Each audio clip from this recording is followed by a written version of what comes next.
Yeah, it's strong like the old country. Now we have a wonderful guest again, Les Glassman. I'm sure many of you remember, from Israel. Going to update us, so please stay tuned. Terrific. Thank you, Isaac. So Les Glassman's in the house as well. Isaac Resley talk at the time between 7 o'clock and 6 o'clock and 7 o'clock tonight.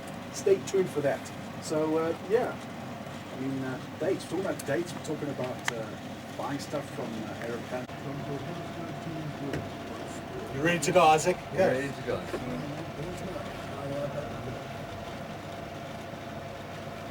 What's going on?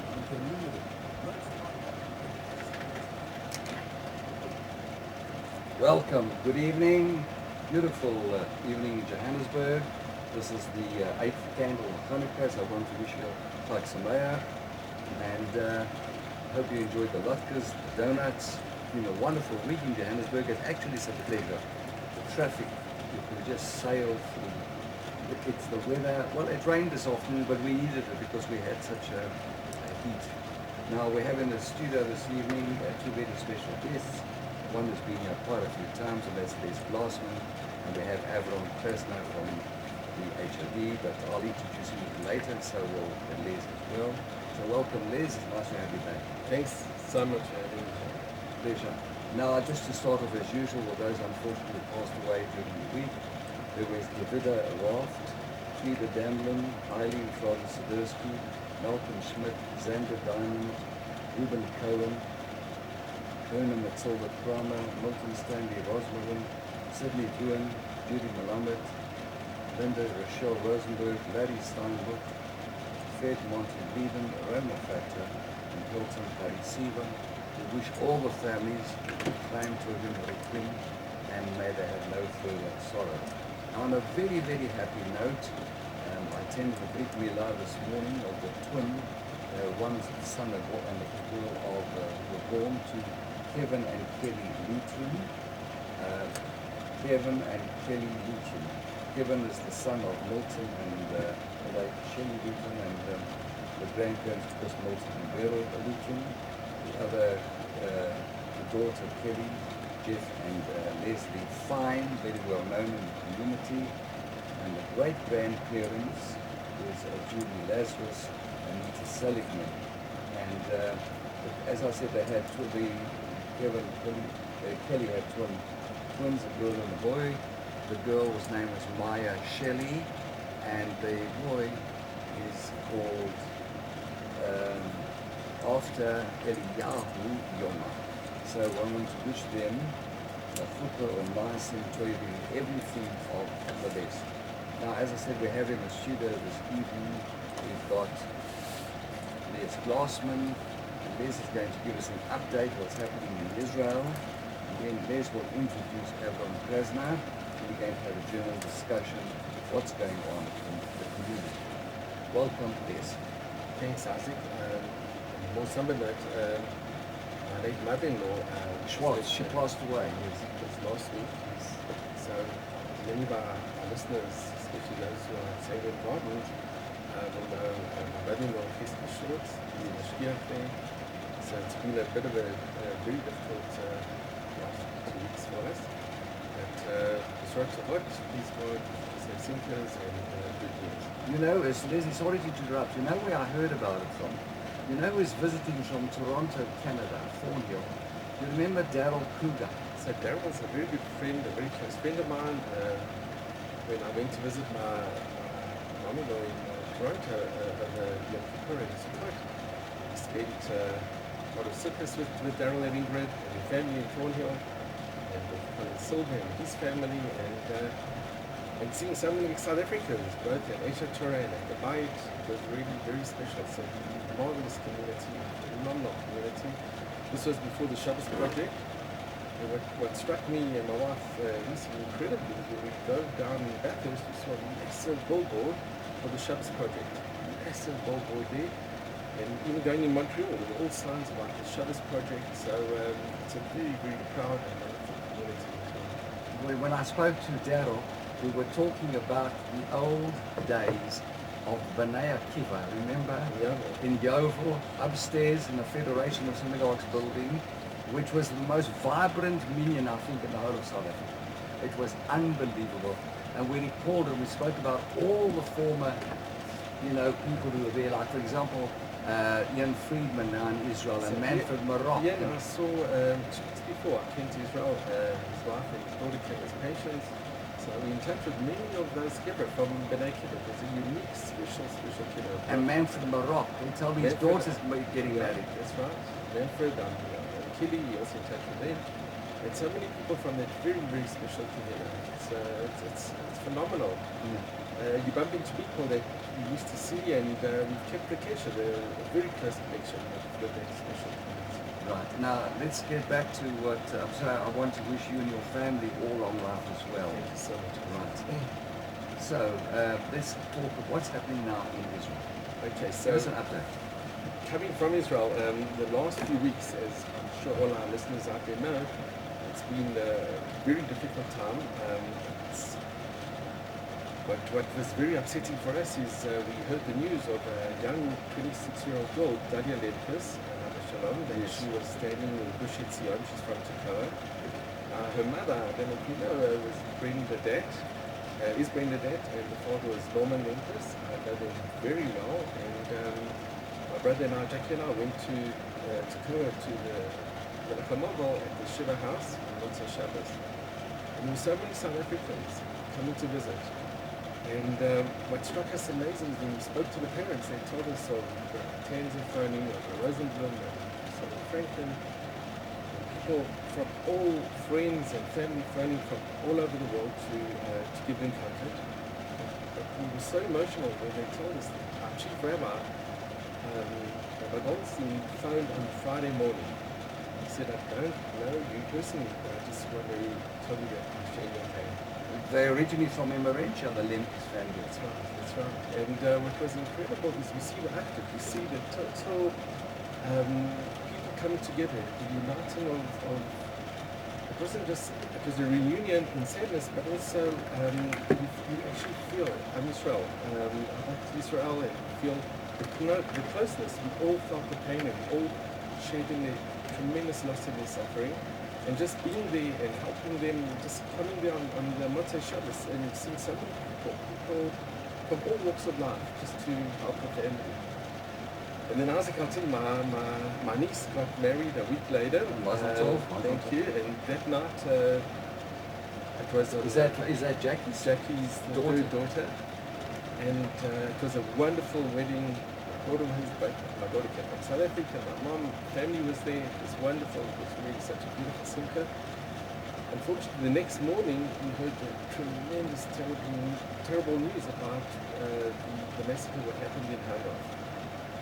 And again, you shudder to think who are the people that we heard who were killed and killed and injured, and then the names start coming out. Now, that night I was at a Shiva Brachot, and a very close friend of mine SMS'd me and she said, that the one rabbi that was killed is a close friend of mine, the late Avram Goldberg. And his daughter was actually at Jackie's daughter's wedding the night before. A few hours before, she came all the way to Beit Shemesh to celebrate in the Chasana, and a few hours later, her whole life was totally changed and destroyed.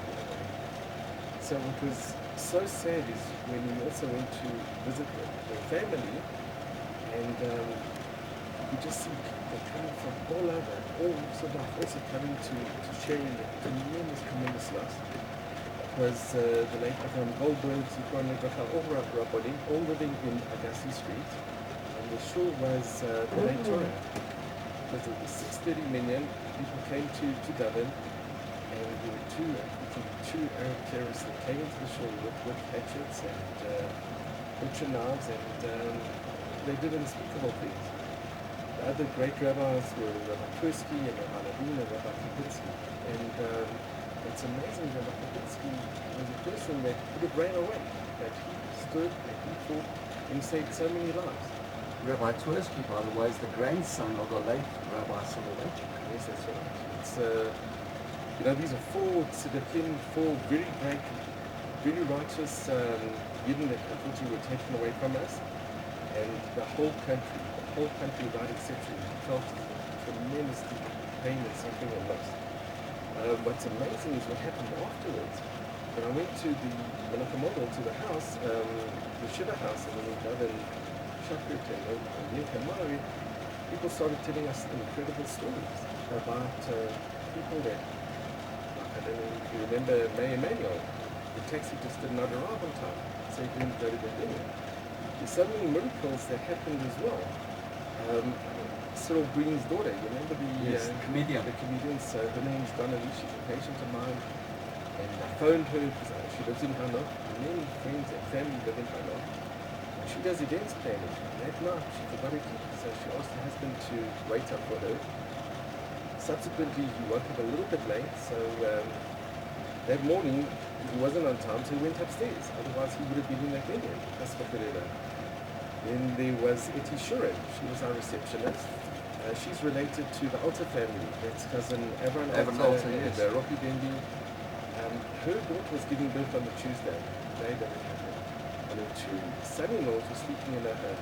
And she goes for a walk at about 6:20 every day. And she noticed that her son-in-laws hadn't woken up, and she didn't want to wake them up. So she went for her walk, and she actually saw the two murderers before they came to their feet. Can I just read an SMS we just received? Hi, Mr. Resnick, you and your guest. I want to thank you so very much for the excellent show. Please keep up the good work and please accept my most sincere compliments. On the topic of today's discussion, may Hashem grant Israel and the Jewish people a year of peace and prosperity in 2015. Bezrat Hashem, may there be no more missile attacks or terror attacks as we had in 2014. Keep well, Yossi. Thank you, Yossi. That's a lovely message.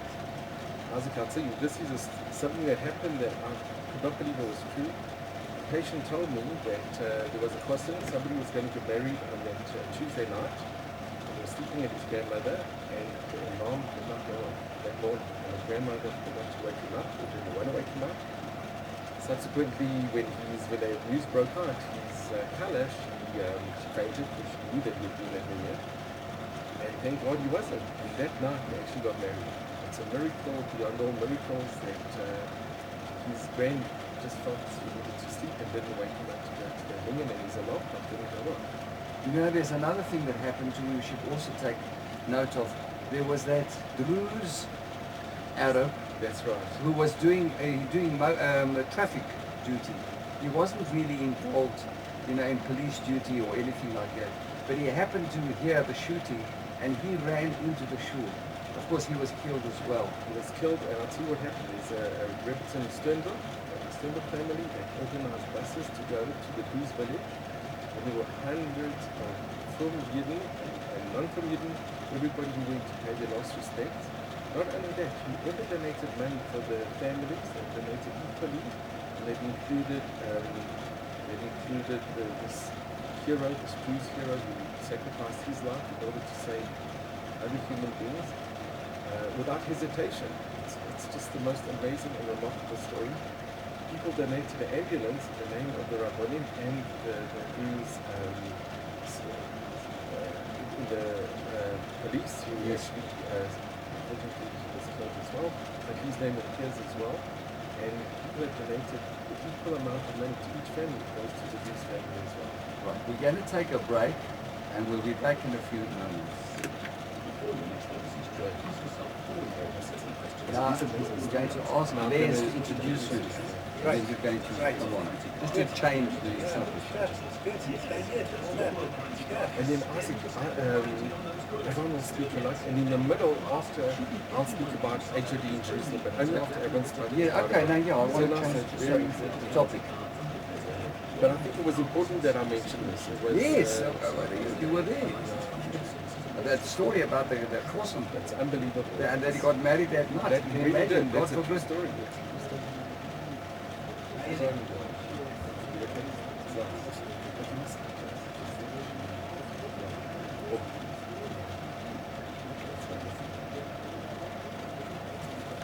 Ready? Yes, Isaac? Welcome back. 18 minutes past 6. Talk of the town. You'll have in the studio. We have in the studio with us today Les Glassman and Avram Glassman. And I'm going to ask Les. Of course, everybody knows Les. He's been on the show quite a few times. from Israel to introduce his guest. Over to you, Les. Okay, it gives me it's a great privilege and an honor to introduce Avram Krasner, a very close and dear friend of mine. Avram's a very dedicated, very loyal member of the HOD, and his current position is Deputy President of the South African Governing Lodge from the term from 2013 to 2015 further on. He's the Grand Treasurer, the Grand Executive. He's been in that position from the year 2007 until the present, and many more years to come. And he's the immediate past president of the Dr. Herzl Lodge from last year. Now, everyone will elaborate on his tremendous achievements that he has done through the years, but I just want to mention that everyone accompanied the Grand President to the Israel Lodge installations in 2012 and 2014. In 2012, if I'm not mistaken, we were in the Jerusalem Marathon. And we met at the train station as well, so everyone and I, we had a very close connection, a very lovely close connection. Then everyone also went on to the United Kingdom, and he attended the lodge installations also in 2012 and 2013. And went to North America, to the States. He also attended the consecration in 2014 in Atlanta and Dallas. Hand over to our esteemed guest. Thank you very much, Les, for that introduction. I don't think I can even do justice to your kind words. To Isaac, thank you for hosting me here. It's a tremendous privilege to be involved with the Hebrew Order of David. I'm not sure if all the listeners are aware that the Hebrew Order of David this year celebrated 110 years since the establishment in 1904. The Hebrew Order of David has been doing such great community work over the years in terms of giving to charities, not only Jewish charities but also non-Jewish charities. And also what I believe is a unique brotherhood. I do not believe there is a Jewish brotherhood anywhere in the world that is like the Hebrew Order of David. I was very privileged this year to actually go to North America, and who would have believed that we established a lodge in Dallas, Texas. I thought of Dallas, Texas just of Cowboys of J.R. Ewing, the episode that we had in the 1980s, but in fact it was a problem because we have open lodge meetings. We have meetings every month, and in fact we had to change the date of the day of the meeting, which is normally a Monday or a Tuesday of the month, and we changed it because our brethren weren't coming to meetings. So opening the lodge in Dallas was incredible, and today we've got 6 lodges on the North American continent. We've got 4 lodges in Atlanta, we've got a lodge in Boca Raton, we've got a lodge in Dallas, and then we've got a lodge in Canada. So it's incredible. So we're growing in leaps and bounds in North America, and in the United Kingdom we've got 4 lodges. In Israel, which Les is part of the Jerusalem Lodge, Lishkat Ir David, and we've got Lodge Moledet, which is based in Ranana. And then back home in South Africa, we've got 8 active lodges. 4 lodges in Johannesburg, and then 4 lodges by the coast, mainly in Durban, Port Elizabeth, East London, and Cape Town. And I think this year is also a very important milestone in that the Dr. Herzl Lodge is the mother lodge. Where all of it started 110 years ago. Can I just interrupt? I'm going to ask a question to our listeners. You mentioned Dr. Herzl Lodge. There's another very famous Jewish person who lived in the same street as Herzl. If you know who he is, because he changed the whole history of the world. Herzl did, you know. If you know the name of that very famous person, they never met. They never met, yet they lived opposite each other. SMS 34519. This very famous person, who also international, changed a lot in the world, lived in the same street as Herzl, but they never met. And he issued a famous statement. So, if you do know, SMS 34519. And then you mentioned you're 110 years old, so I can mention that the founders there was Mr. Fager, remember? Correct. Fager, and one other one, there were 2 of them. You know who the other? Sure. Yeah. I don't know if I want to spoil your fun. No, you can mention that. Okay, so it was redistilled. Louis Distiller and Fager, they started the lodge. But it was based on the Freemason Lodge originally, and then they changed the name. But I want the answer to the question of Herzl, because it's going to, I think, yes, I've got the answers from Mashi Lipska, Sigmund Freud. Now, what would have happened if Herzl would have gone to Freud and said, I have a dream? And what was his dream? That there'd be a Jewish state in 50 years. Can you believe that? They lived opposite each other and they never ever lived. There's another SMS that said Albert Einstein, that's incorrect. It was definitely Sigmund Freud, a world famous psychiatrist. Right. So over to you again, Correct. Avron. Yes, thank you very much. That's correct. Sigmund Freud never met, is correct. So coming back to the Hebrew Order of David, so we celebrated 110 years of the Dr. Herzl Lodge. We had a great function for all our brethren. In fact, we brought a lot of our brethren who we hadn't seen for a very long time, came to this auspicious occasion that we had last month.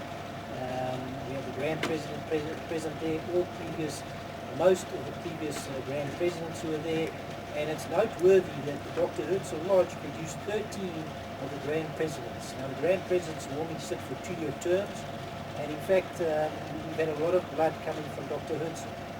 Can I just interrupt a minute? There was one president called Harry Friedrich many years ago. Now, do you remember his son Don Les? And Mark as well. Mark as well. Mark and I were in the same class. Mark's daughter actually spent showers with us a few weeks ago. And Mark and I still have a very close connection. Where does Mark live? He's in Sydney. He's a barrister now. Australia, yeah. And I see Don as well. His parents live in Antalya. Mark was very close with Ralph Ganendi. That's right. They were very close as well. Ralph was the chief All rabbi went to in- Yeshiva College. And Ralph became the chief rabbi in New Zealand and now he's moved to Sydney. To Melbourne. Now he's in Melbourne now. He's yeah, head of a right. school there at Mount That's right. Scopus.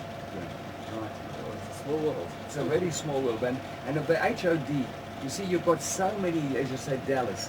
They're all over the world, and that's why you get that kesha, that get together. Correct. I think the unique thing about Dallas is that none of the members, especially the president and the top management there, were ex-HOD members in South Africa. So what we found, for instance, in Atlanta, we got Alan Rubenstein, who was a very staunch, he was a very active member in the Lodge Negev over here. He went across and started Atlanta, the Lodge Carmel in 1999.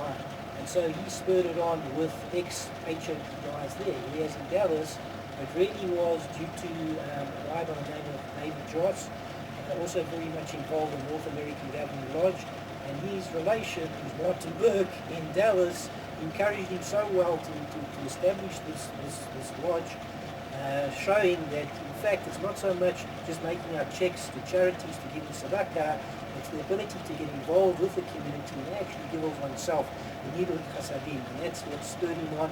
And in fact, we initiated 60 new brethren, 60. It was just incredible. I've never seen so many new brethren joining it, taken off like wildfire. I just want to say, are you going to put out a publication about the 110 years of the HOD? I think that should. Yes, I think the intention is to update the book that we had the first 100 years that was published 10 years 10 ago. years ago, I've got a copy of I that. think the intention would be to update that. Yes, now I want to mention, you know, the Union of Orthodox Synagogues, they occupy most of the premises of the HOD. When they took over, but before that, the HOD had a most magnificent museum. I don't know if you recall this. Yes, I do. You know where that small banqueting hall is opposite there. And of course, then when they took over, and then Gary Friedman took over the big hall, where has all that material gone to? Where is it being stored or? Yes, we've got all that memorabilia, we've still got it all stored at the premises, and the intention really is just to upgrade our boardroom. We've got a boardroom, and ultimately then is to really establish a small museum there that really will reflect on the 110 years, all the different lodges in South Africa. I believe HOD at its height had 40 lodges throughout the country. That's what I was going to Wherever say. you went to any dorp in the country, there was an HOD, Yeah. Coca-Cola. And the late Harry Kloss, he was responsible for that magnificent museum. Now I want to suggest that if you do have a function, then you should have all that memorabilia put out, displayed, even if for a night or two, keep it going for a week. Let people come in and open and see it, because some of that stuff is absolutely magnificent. Absolutely Yes, magnificent. it definitely is. It goes back years. In fact, it's paralleled with world history, Jewish history. Yes, correct. It's got articles going back to the establishment of the State of Israel, and then all the lodges were named after previous presidents of Israel, by Weitzman, David Ben Gurion. So in fact, we have pictures of them, and in fact, if I'm not mistaken, we actually got a letter from David Ben Gurion. He was honoured to be named after a lodge by Weitzman, and it's just was incredible. It was Lodge Negev, Lodge Eilat, etc. Now I just want to also mention that there's a lot of silverware in that museum. I don't know if you recall that museum, which is very, very, very valuable. So, but yeah, they should put it out and let people see what actually happened in those days. Yes, the intention is to get that back up and running, and at the same time also to relaunch our website. Right. So we're now going to have a truly global website. You can look from anywhere in the world. If you want to know where a meeting is happening, if you're coming from, say, Johannesburg, you're a member of the HOD, you want to go attend a meeting, say, in Dallas, you'll know exactly when it's I'm just going to say happening. something now, a little bit controversial, but you know, just as an aside, the Safari Shul, they rent the premises, they have their shul there, the Johannesburg Safari Shul, and that when you come outside the Safari Shul, the entrance to the shul has got Ulam Theodor Herzl. Isn't it ironic? Because Theodor Herzl was never religious. He was completely anti-religious. And yet they've got a shul, and outside you've got Ulam Theodor Herzl. I don't know if you've ever seen this. Yes, you should go I know, there. I've seen it. I've done it in that show. Yeah, and you've got that there. Yes. As I said, Herzl was never ever. Yes, it's quite amazing, because that's where the Dr. Herzl Lodge, that was their temple, because Yes, the that was area there. where we actually have our meetings is called the temple, and invariably that is where they had the meetings back then, when we had 150, 200 members. Yes, So it was full to capacity. I know, that's where they did all their, what you call the initiation or whatever it was, where new brethren were installed or something like Yes, that. so when we actually leased it to the Safari congregation, we insisted, and one of the conditions is that we still maintain the Ulam. Ulam, yes. But I think they should actually move that Ulam Theater Herzl and put it on the outside. What's the difference? I mean, it's just ironic you've got a shul where a person was never ever involved in Yiddishkeit, and you've got a complete opposite. You know, the European was all Ashkenazi, and here is the Sephardi community. But that's an aside. We're taking a break, and we're coming back in a few moments.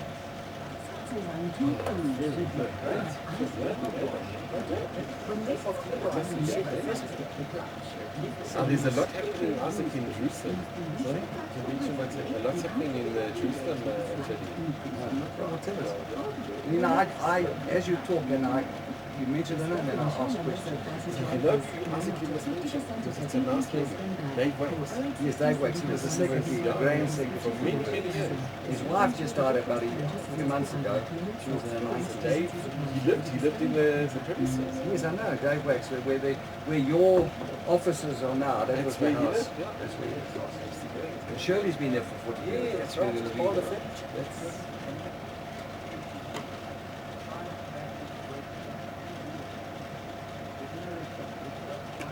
But I just want to mention two very important Yortzeit dates, and then because I want to elaborate on one of them.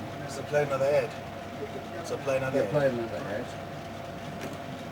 Then we'll come back. He met in the middle of his own collision. No one takes best, no one friends. When I draw my curtains in the morning, he's there. Dave was Mr. HOD. Sorry? He's called Dave, Mr. HOD. He wants to call us and say, I can picture all of the presidents, I can tell you, from Larry Distiller, and you've got all, what's his name, for my birthday, he's now living in Cape Town, Con Travis, and we've got Bernard Schull, and I mean I can go and tell you, Joffrey, yes, he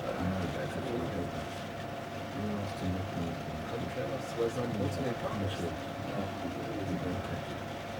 To think if I'd been driving a Mercedes Benz, that makes me accident. 9 seconds. Will never would have been.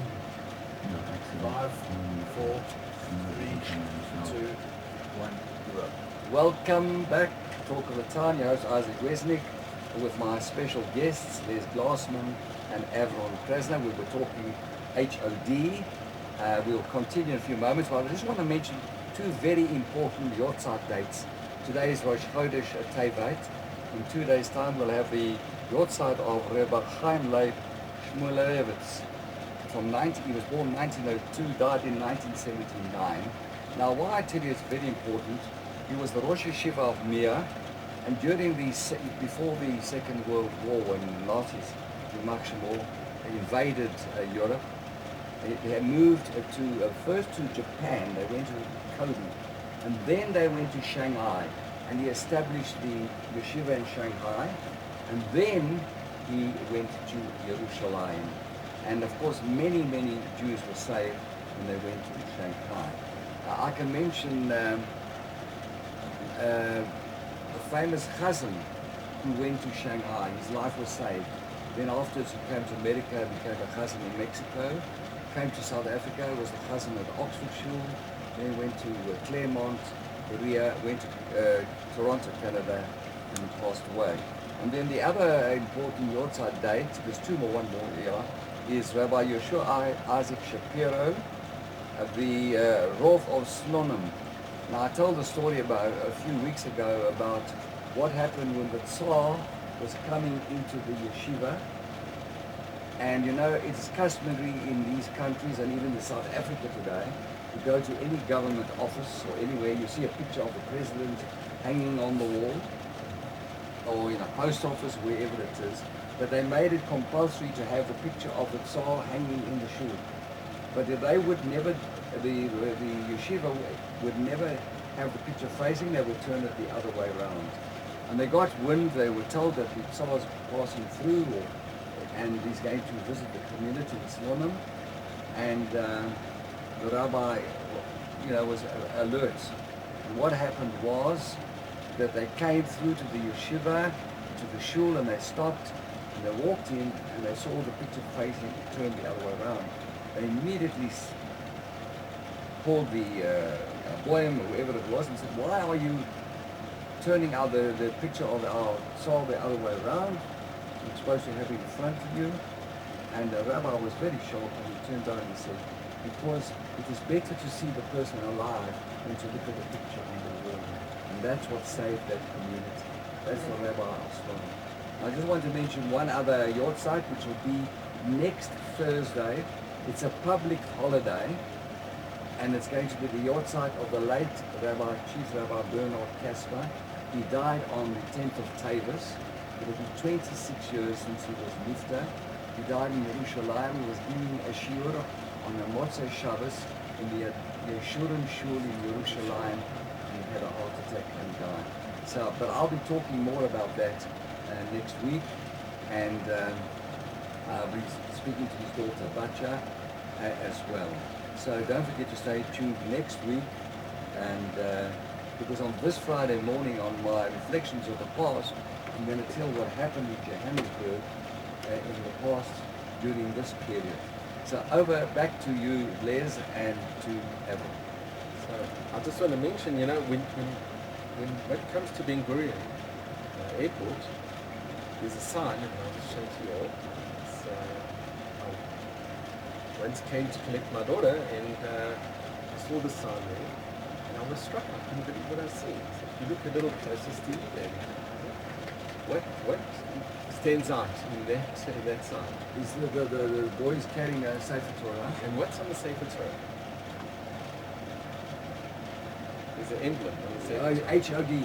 There's an emblem of the HOD, so whenever it goes to Ben Gurion and you're waiting for your guests and visitors to come through the arrival hall, you'll see a beautiful picture of a boy holding the Sefer Torah, and on the Sefer Torah is the emblem of the HOD. And basically, this is what the HOD is.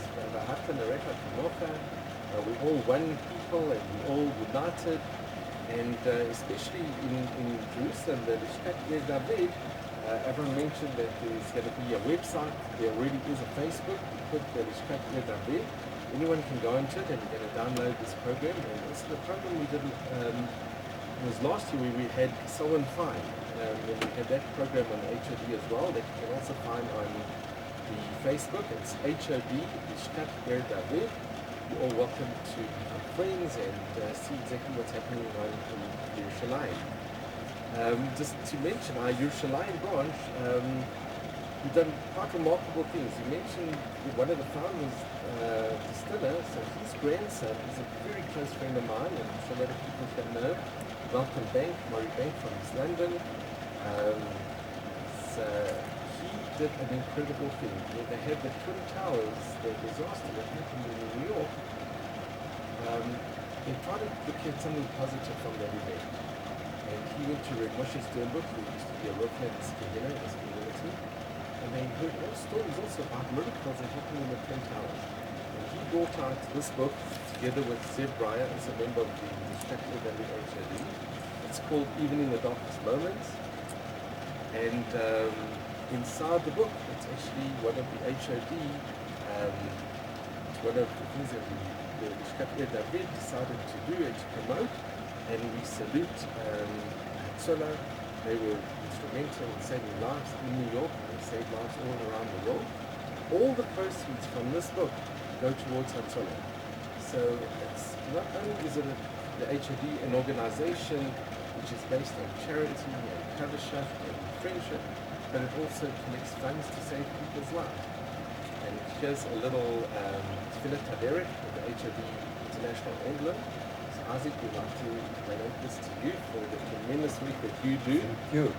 And Steve, this is just a little Tfilah Taderek of HOD, so you can always remember and you can join and you can be proud of what we have here and what we've actually produced internationally.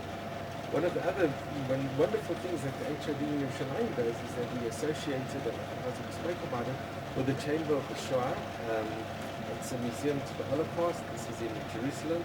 As you donated to a friend, very important document which will be framed and will be placed in the, it's just having a refurbish at the moment, but this is in the old city, it's opposite the Kibbutz of David, by the Dasper Yeshiva.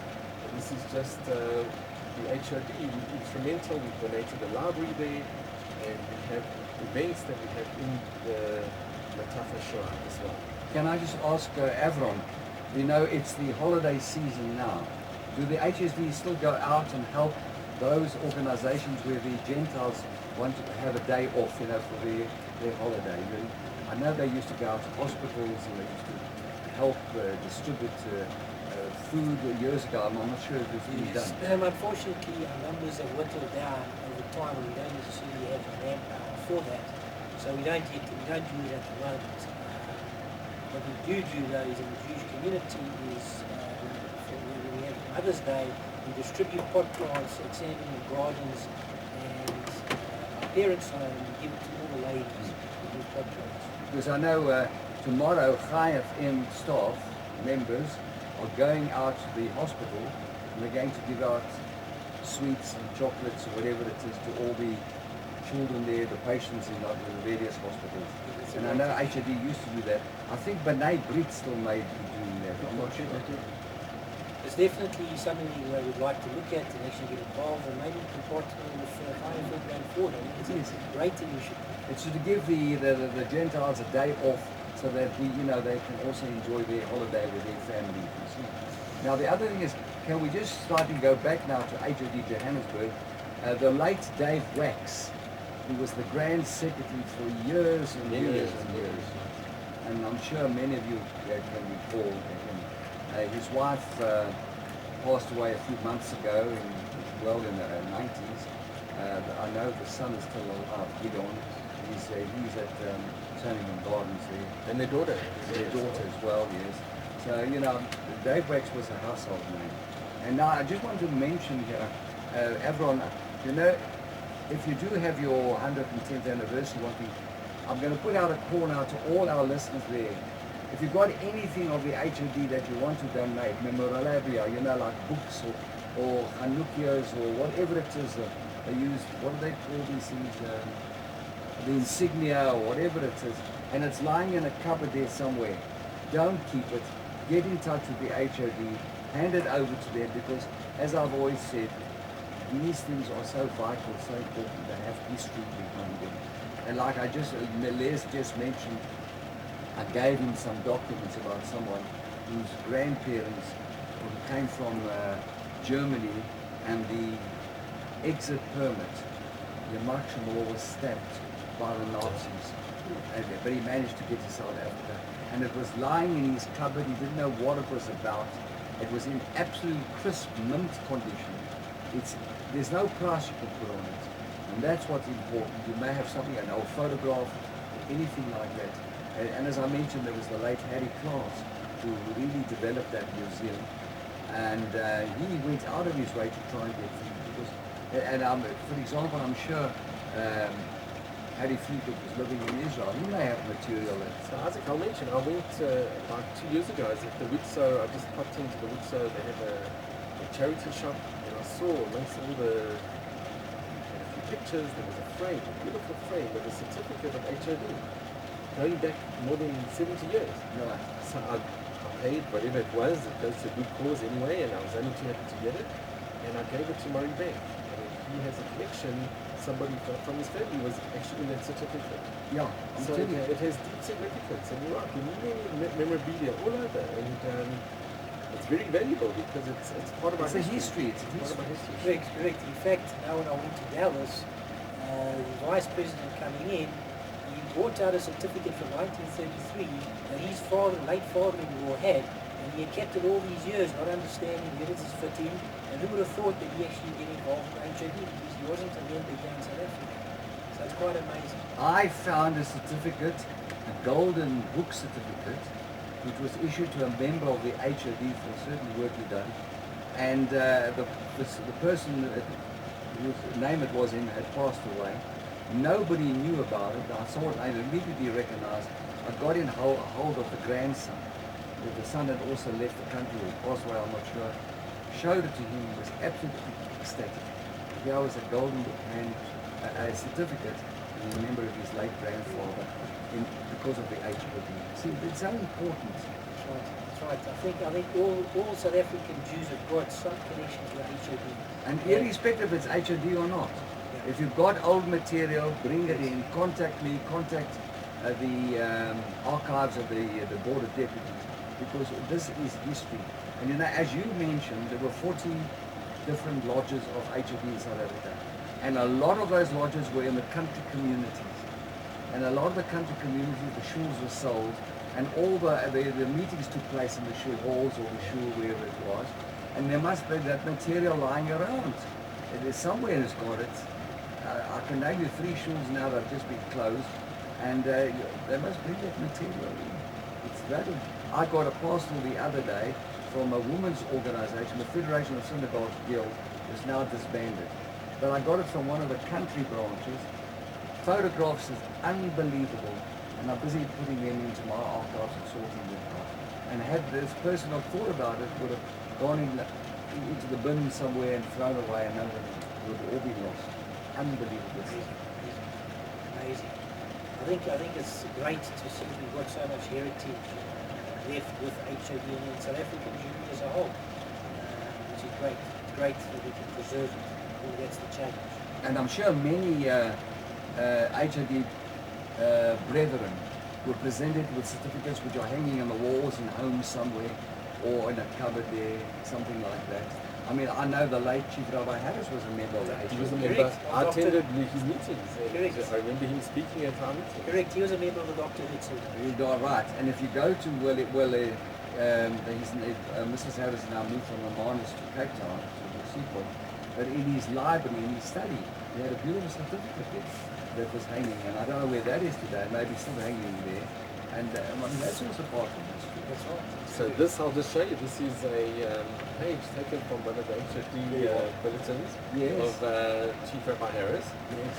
We've spoken a lot about Derek Harris and Abat Yisrael. This came from one of the HOD journals. Yes, I know, because I was very involved with Rabbi Harris. I was the secretary for many, many years. What you mentioned, people can actually bring it into the HOD offices. Yes. We have a secretary, Shirley, and I think Shirley Levine, who's been there many, many this years. could be a Guinness Book of Records world record to have a secretary 40 consecutive, now could be 41 consecutive years being in the same position. That shows loyalty, and that shows what a type of organization It is. That keeps its members, it keeps its workers, and she's very happy being there. And anyone can drop The it off most at the efficient offices. secretary, and who knows the history of the HOD. That's in the HOD complex. But now I'm going to put out a question, and I'm going to mention something to her. Both Avron and Les will not remember. The HOD, when they originally were in De Villiers Street in Johannesburg, over the road station, right down the bottom there, past Russell Street, even further than that. I'm sure you don't remember that. There was a hall there, it was the HOD hall in De Villiers Street. I remember because I had my bar mitzvah there. That's where everybody had their bar mitzvah. And of course they had a famous band player who played there all the time. I think I have a picture, and I'll bring it in next week when we speak about stamps. My late father, Boris, they used to have things very philatelic, Yes. even before, and I think they had it in that hall. And do you know And that I've got a picture of the members that attended some of those meetings that I'll bring in next week, and I think it's definitely in that hall that he's speaking about. the first Sephardi Hebrew congregation in Johannesburg was held at the HOD premises in De Villiers Street. And over the road, there was a very famous pharmacy. And I'll mention the name of the pharmacy because it's not the owner, it's his brother who became very famous. It's called Berry's Pharmacy. Now, I'm sure many of you remember the famous cartoonist called Abe Berry. That was his brother owner. That was right across the road from the HOD. It was corner Plain Street and or De Villiers, and I can't remember this. I think it was off Russell Street there, but it was opposite the station. And then of course they moved and they bought the premises here in Orchards many years ago. And for another time I'll tell the story about the Safari and the HOD, what happened on one young people there. But that's for another program. So we're going to take a break and we're back in a few minutes. Yes, I love you looking at encyclopedia. Sorry? Isaac is amazing, eh? How can you remember all the things? Isaac, HOD. Why do you not remember? Isaac, maybe it's never too late. It's never too late. I won't put out something. Make some I'll be on notes. the outside looking in. Yeah, sure. Well, let's Just enjoy it. Just enjoy it. Sorry? You should also. I'll talk to Alan. It's a lovely thing. I'm going to read something else here. And do you remember, do you know where the HOD was based on the Freemasons? Remember? Yeah, that's right. Remember where their head office was? Scotland. What? In Scotland, yeah, but in Johannesburg. If you go down the bottom of Louis Botha Avenue, as it goes to come to Empire Road, you'll see a building with all those pillars, colonnades. That's right. Is That was the original. What is it today? I don't know what's happening. That was the original Freemasons. But I got another interesting one here now. The Royal Antediluvian Order of Buffaloes, Grand Lodge of the Transvaal, from Cynthia Flax. Anyone remember?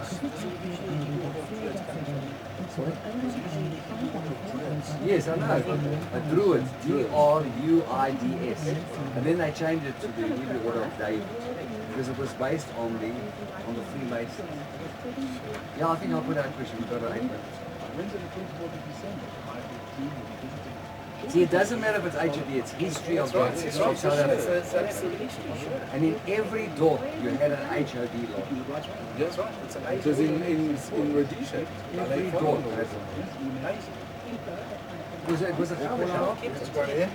Yeah, but it, IFM.com. Do you want me to accept it? IFM.com.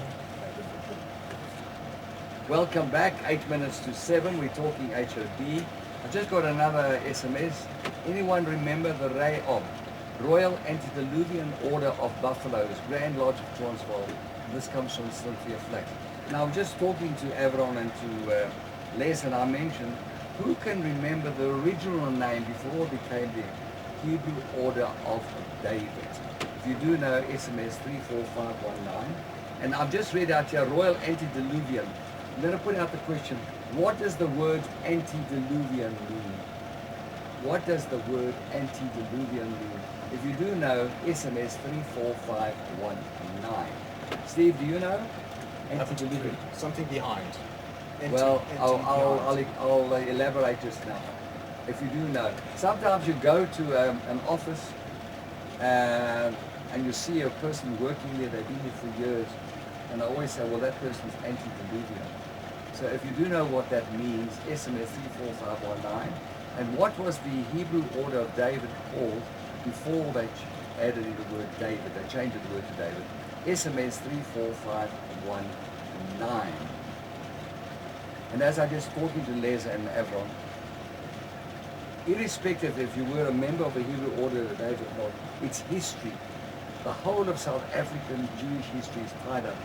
In every dorp there was an HOD because the women had their Union of Jewish Women branches, or you belonged to WITSO, or there was the Zionist organizations. And for the men to be occupied, well, they started this Chavashaft organization. Don't remember, we had a lot of landslide societies, and they fell away. Like you remember, there was the Kadana, and there was the Kovna Society, and there was one from Pornovas, etc. And this is endless. So, but then the HOD not took over, the HOD became the most important because they went all over the country. Now I'll elaborate on the word antediluvian. It means before the flood. Antediluvian means before the flood. Now, we've got 6 minutes or 4 minutes left. Who can tell me what was the HOD called before they changed it to the Hebrew order of David? SMS 34519. Avron, right, the antediluvian period meaning before the deluge is the period referred to in the Bible to the fall of man and the deluge. Well, I've got that, I already mentioned it, that's something I've already mentioned it. Now, is there anything else you want to conclude with, Avron, and then over to you, Les, as well? Thank you, Isaac, again for hosting me. I think for us going forward, what's important is we, in the process of establishing a young person's lodge, so specifically looking at the set from 25 to 40 years, we believe that is where we'd like to have it. We'd like to have one in Johannesburg and one in Cape Town. We would like passionate individual Jewish males who really want to make a difference in the community, do community work, have a Chavashaft, and really be part of the international network. We as I mentioned, four continents in the world. We're in Israel, we're in London, we're in the United States, we're in Canada. It's just something amazing that if you would want to go across to any of these countries, you'll be able to link up immediately. It's an amazing organization, giving back to the community, and also having something that you can really say is yours. So I believe if anybody's interested, they can contact me at the HOD offices, and I believe it will be something very special. We believe that's the future. We need to really go from there from strength, because at the moment we really we need new blood, we need young people, and I think really it's got such a proud history as we just recalled in the last hour, and I believe we need to carry that forward. We've got a centre, HOD centre in Orchards. It's really a great base. We've got the resources, and I urge any members or people or anybody who's interested to either join existing lodges here in Johannesburg, but the young lodge is really where we want to focus going forward, and that's our passion and my project going forward, and thanks once again. Pleasure. Les, over to you. I'd like to echo what everyone said, and I'd like to thank both Isaac for hosting us and Steve for doing the controls, as Wellington is always do. And just to mention, those, whoever comes to Israel, just know you're welcome. We have an annual get-together between the two lodges, the Medet and the Shkatlet Abed. But even visitors coming to Israel, we have from all parts of Israel members also of HOD. You'll be very welcome, not only at the Ravel Hall with the HOD emblem, but to meet other members, other South Africans and Rhodesians and Zimbabweans. It would be wonderful to see you, and we'd encourage everybody to get involved and just to remember your heritage. And Isaac said, if we've got any memorabilia, let that history, it's alive. It's not a dead history, it's a live history, it's a rich history. So we just encourage everybody to be part of it. And once again, thank you so much for hosting us. Greatly appreciated. Thank you, Les. Thank you to you all, and thank you so much. Thank you, Les. Thank you, everyone. I'll just mention now, before it became the Hebrew Order of David, it was the Hebrew Order of Druids. Druids. It was based on the Freemason Lodge. And I just asked, I just got an SMS now from someone, Hebrew Order of Druids. And I just mentioned to them, how many of you can remember where the Freemasons had their headquarters. Well, if you go down Louis Botha Avenue, just before it comes to Empire Road, there is a building with these beautiful white colonnades, and that's where the original three Masons had their temple or head office, wherever it was. So that all remains for me is to wish you Chanukah Sameach, tonight the last candle. Thanks Steve for controlling. Remember, if you're going away, it's a long weekend. Drive carefully, arrive alive. Don't drink and drive, and don't drive and drink. I'll be alive on the show Friday morning, Reflections of the Past, although it is a public holiday. That's between 9 and 10. And then also we've got, yes, they said yeah, Clarendon Circle. I mentioned the Empire Road comes there, the Druids. And also, by the way, Clarendon Circle doesn't exist anymore. I wonder how many can remember Clarendon Circle there. And then also Sunday we've got the Art of the Cantor. And if you listened last Sunday, I played those two magnificent new CDs, which I think it is. That was the one of the two Yitzhak, Isaac Stern, and Yitzhak Meyer Helfgott. And the other one was 100 Chazoni CD Kolaba. Have a wonderful evening. It's been a pleasure being in your company. Enjoy the rest of the week and enjoy summer. Now this is available not tomorrow, you'll get on Monday on podcast. Right. It'll be called HOD. Right. Right, and because Tabo is on leave, Right. the chap who does it for me, Right. for us, for the studio, and he's only coming back Monday. Okay. So you'll get it. But whoever wanted it could have heard it tonight on live on the audio stream. Amazing, amazing. Well done. It's a fantastic show. It's wonderful, Isaac. Thank you so much. Okay, Steve. Sure, yeah. Thank you, Steve.